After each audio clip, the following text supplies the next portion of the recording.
Ang tanong ko po, nung wala pa ho ang langit at lupa at ang buong sanlibutan, saan po nakatira ang Panginoong Diyos? Tanong ko yun eh. Walang makasagot sa akin eh. Asan ang Diyos nung hindi pa nililikha langit at lupa? Yung tanong na yan, matagal ko nang tinanong yan. Asan ang Diyos nung hindi pa nililikha ang langit at lupa? Basahin natin ang 8:22 ng Kawikaan. Inari ako ng Panginoon sa pasimula ng kanyang lakad, bago pinasimulan ang kanyang mga gawa ng una. Ako'y nalagay mula noong araw, mula nang walang pasimula, bago nalikha ang lupa. Ako'y nailabas ng wala pang kalaliman, nang wala pang mga bukal na sagana ng tubig. Bago ang mga bundok ay nalagay, bago ang mga burol ay ako'y nailabas. Samantalang hindi pa niya nililikha ang lupa, ni ang mga parang man, ni ang pasimula man ng alabok ng sanglibutan. Nang kanyang itatag ang langit, nandoon ako. Nang siya'y maglagay ng balantok sa balat ng kalaliman, nang kanyang pagtibayin ang langit sa itaas, nang maging matibay ang mga bukal ng kalaliman.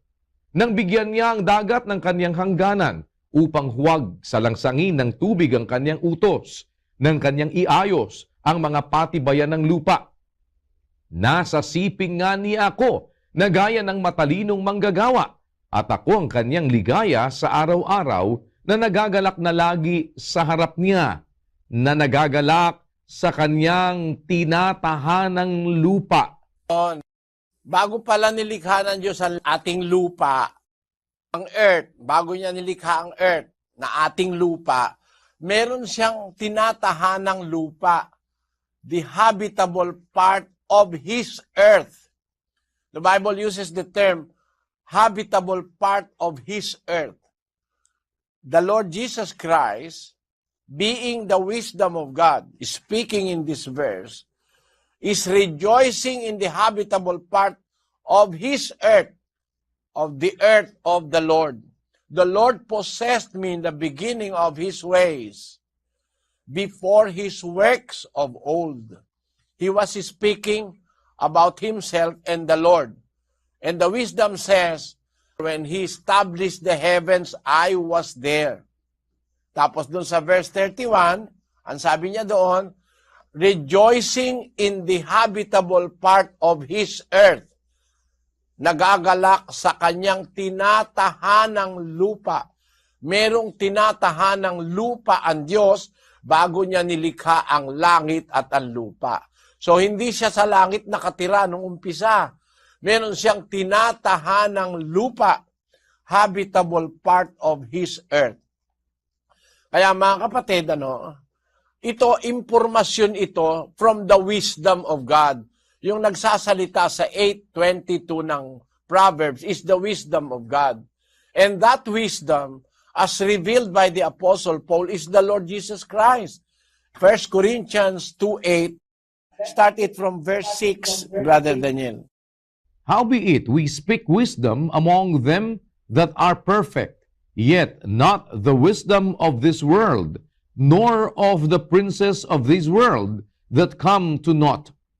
But we speak the wisdom of God in a mystery, even the hidden wisdom which God ordained before the world unto our glory, which none of the princes of this world knew. For had they known it, they would not have crucified the Lord of glory. That is it. The Apostle Paul is speaking about wisdom older than the universe. Which wisdom, according to him, none of the princes of this world knew.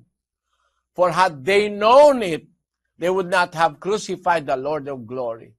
Kaya ibig sabihin, yung wisdom na nagsasalita doon sa 8:22 ng Proverbs is the Lord Jesus Christ, the Son of God, who is with the Father, kasama ng Ama, bago pa nilikha ang langit at ang lupa. Saan sila magkasama? Doon sa lupa, sa earth ng Diyos, rejoicing in the habitable part of His earth, na nagagalak sa kanyang tinatahanang lupa. may tahanang lupa o earth, mundo, sariling mundo ng Diyos. Doon siya nakatahan kasama ang kanyang anak.